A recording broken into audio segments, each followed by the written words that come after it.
Саламатсыздар, урматтуу Чалкан медиа каналынын көрөрмандары, өлкөбүздө алынган акыркы сааттагы жаңылыктар менен сиздерди тааныштырабыз. Биздин каналыбызга катталып, ой пикирлериңиздер менен бөлүшүңүздөр. Пуля Валентина Шевченко Вейлы Джанды жеңип UFC'нин алдыңкы орунда калды. Кыргызстандын мушкер жылдызы Валентина Шевченко Нью-Йорк шаарында өткөн UFC 322 турниринин негизги беттешинин биринде кытайлык Вейлы Джанды так жана ишенимдүү жеңген. Белгилей кетсек, беттеш кештин борбордук окуяларынын бири болуп, 5 раунд бою уланды. Калыстар бир добуштан Шевченкону жеңүүчү деп таанышты жана бардык баалоолорду 50-45 менен берди. Мындай жыйынтык менен Пуля беттештин бардык аралыгында толук үстөмдүгүн көрсөттү.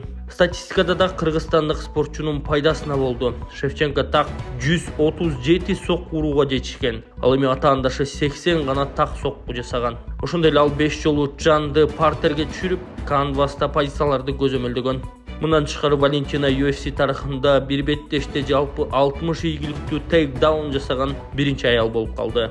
37 жаштагы Шевченко үчүн бул жеңиш үзгүлтүксүз 3-чү ийгилик болду. Бул жеңиш ага UFC титулдук беттештеринде легендарлуу Аманда Нунестин жечкендигин кайталоого мүмкүнчүлүк берди. Экөө тең 11 жеңишке ээ. Шевченко ошондой эле аялдар арасындагы эң жеңил салмактагы дивизиондо лидерлигин сактап, 11 жеңиш менен бул салмакта тарыхый рекордду камсыз кылды. Валентинанын жалпы статистикасы азыр 26 жеңиш, 4 жеңилиш жана 1 теңдикти түзөт. Вейлы Джандын беттеши болсо үзгүлтүксүз 5 жеңиш сериясын токтотту. Анын рекорду азыр 26 жеңиш жана 4 жеңилиш. Шевченко UFC аялдардын рейтингинде салмак категориясына карабастан биринчи орунду сактап келүүдө. Москва шаарында жашап жана эмгектенесизби? Медициналык кызматтар керек, бирок алар сизге кымбат жана сапатсыз сезилет. Умбем клиникалар тармагы сиздерге өз кызматтарын сунуштайт. Бүгүнкү күндүн талабына жооп берген заманбап жабдыктар менен кесипкөй дарыгерлер сиздерди күтөт. Бизде сиз стоматолог, тиш дарылоонун бардык түрлөрү, уролог, невролог, лор, терапевт, хирург, окулист, педиатр, УЗИ жана башка дарыгерлердин кеңешин алып дарылануу мүмкүнчүлүгү бар. Умбем клиникалар тармагы бул жогорку сапаттагы медициналык жабдыктар менен камсыз болгон профессионал дарыгерлер. Сиздердин ыңгайлуулук үчүн Умбем клиникаларынын Москва шаары боюнча 3 медициналык борбору иштейт. Өзүңүзгө ыңгайлуу даректи тандап медициналык кызмат алсаңыз болот. Ушул ай ичи бизге келип төмөндөгү кызматтарга арзандатуу менен медициналык кызмат алыңыздар. Ден соолугуңузга кам көрүүнү эртеңкиге калтырбаңыз. Умбем клиник Москва. Кыргызстанда футболдук лигалардын аталышы өзгөрдү. Кыргыз футбол биримдигинин президенти Камчыбек Кыдыршаевич Ташиев жогорку дивизиондогу клубдардын жетекчилери менен жолугуш өткөрдү. Бул тууралуу аталган биримдиктен билдиришти. Маалыматка караганда, келерки футбол сезонунда жогорку лигада ойной турган клубдардын саны толукталды. Быйыл аталган лигада 14 клуб ойногон болсо, Талас жана Токтогул шаарынан 2 команда кошулуп, келерки сезондо 16 клуб өлкө биринчилигин талашат. Таласты өкүлчүлүк кылган Азия клубунун мурдагы өкмөт башчы Өмүрбек Бабанов негиздеген. Мындай клуб түзүүнү Кыргыз футбол биримдигин демилгелеген деп айтылат маалыматта. Ошондой эле чемпионаттардын аталышы да өзгөртүлдү. Премьер-лига эми жогорку лига деп аталат. Улуттук лига болсо биринчи лига болуп алмашты. Жаңы тартипке ылайык биринчи лиганын чемпиону жогорку лигага түз өтөт. Жогорку лиганын акыркы 16-чы орунундагы команда биринчи лигага түшүрүлөт.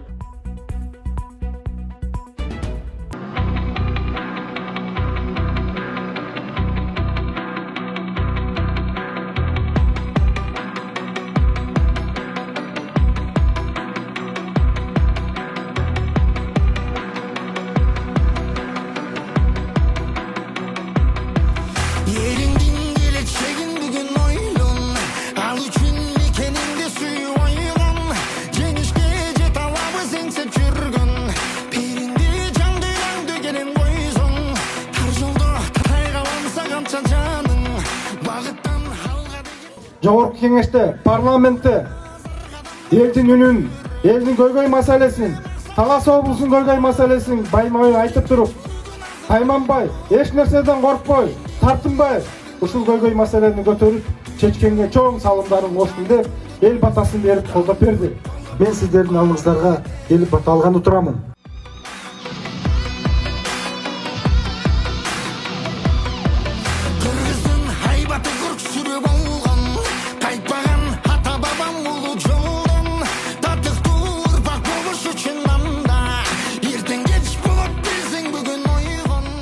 эчтекесин кагылып кетейин кулунум, танастын кулун болсун. Дайыма мактанчак жазап туруп мактана бер. Тиги жерге түшмөсүн, айланып кетейин. Анан баарыга шайлап белгилеп өткүлө, мейли жаштар өтсүн. Жаштардын башчысы болсун жаным. Сайлагыла муну. Тажрыйбасы көп экен, 3 жыл, 4 жыл, 5 жыл деп тоттон. Кудайым сага ден соолук берсин, өмүр берсин. Ушинтип кыргыз элин жаркыратып, ушинтип өндүрө бер, өстүрө бер жаным.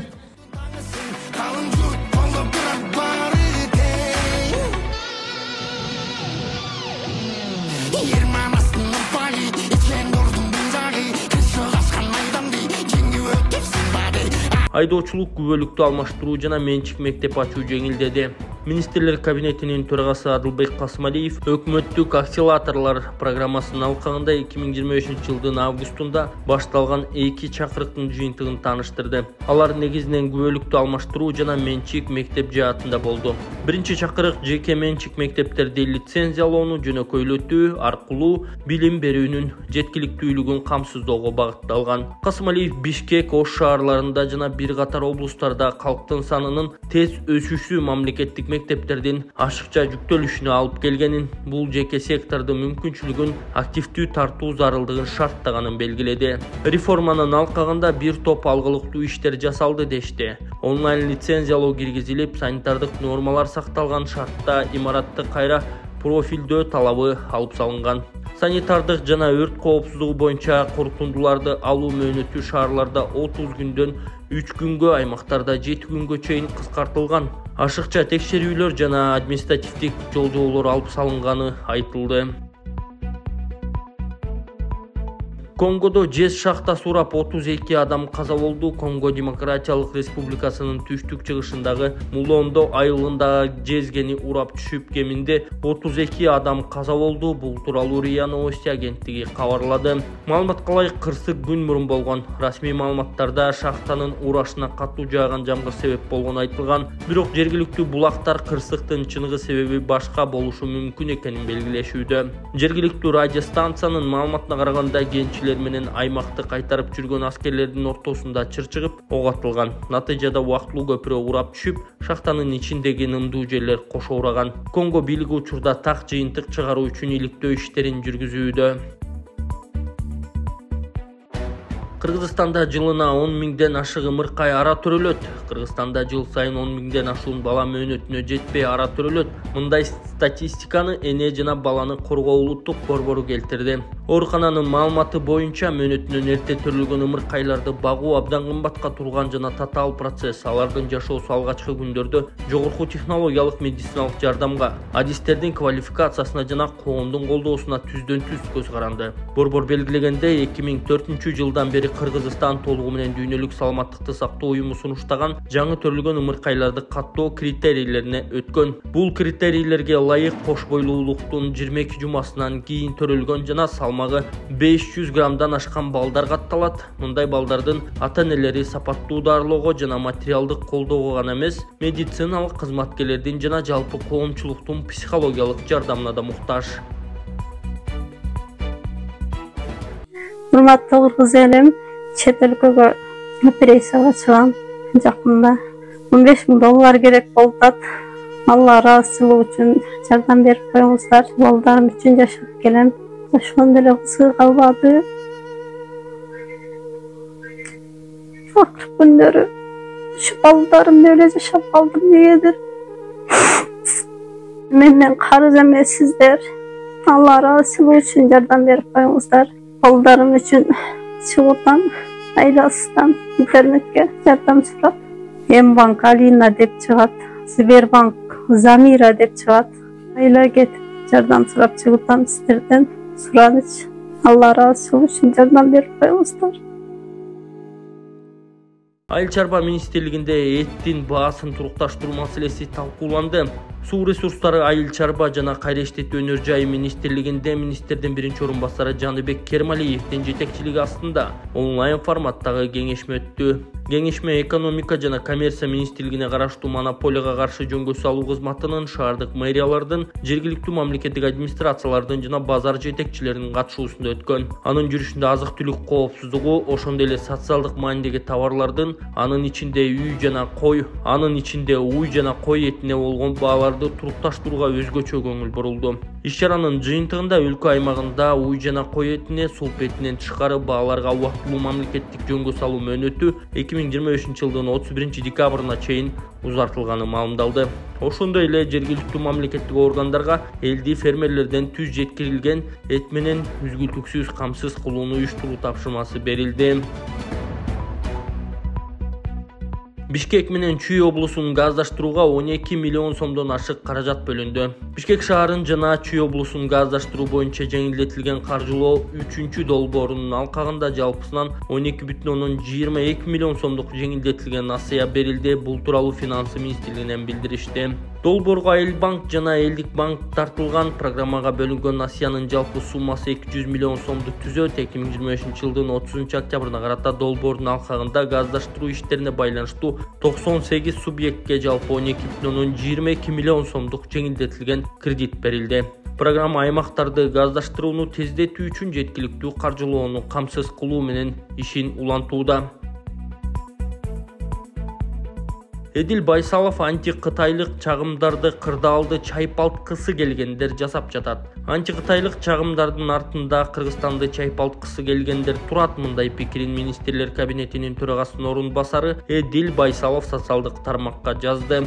Ал коомдо кырдаалды курчуткусу келгендердин кадамдарына түйшөлүп жатканын билдирип, тартип сактоо органдарынын ортодо от жакчуу иштерди дароо токтотууга чакырган. Эдил Байсалов Пакистанга болгон сапарындагы бир учурду мисал келтирген. Анын айтымына таянсак, Карачи шаарында кытайлык ишканалар, соода жайлары жана инвестициялар жок. Ал жергиликтүүлөр бул көрүнүш сырттан колдоо алган антимамлекетчилердин Кытайга каршы кампаниясынын натыйжасы болгонун, мындай иштер айрым учурларда террордук чабуулдарга чейин жеткенин айтып бергенин баяндады.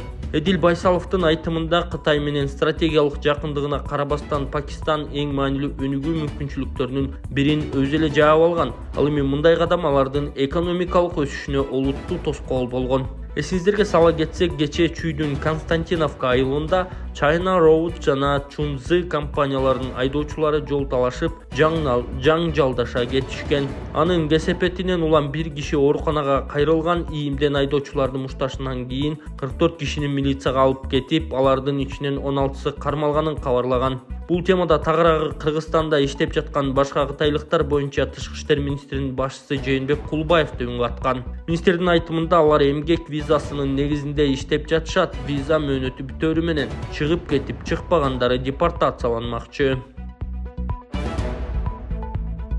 Бишкекте улгайган аялды алдап батирин саттырган дроперлер кармалды. Бишкекте өздөрүн УКМК кызматкерлери катары тааныштырып, жарандарды алдап жүргөн топ кармалды. Бул тууралуу шаардык милициядан билдиришти. Маалыматка караганда 71 жаштагы аял 1-май райондук милициясына арыз жазып, аны алдап кеткендерге чара көрүп берүүсүн суранган. Алдамчылар 16 октябрдан 12 ноябрга чейинки аралыкта байланышта болуп, өздөрүн орган кызматкери катары тааныштырып, ишенимге киришкен. Алар мүлкүңүздү коргош үчүн же террорго каршы операцияларды каржылоо керек деген шылтоолорго ынандырып, батирин саттырышкан.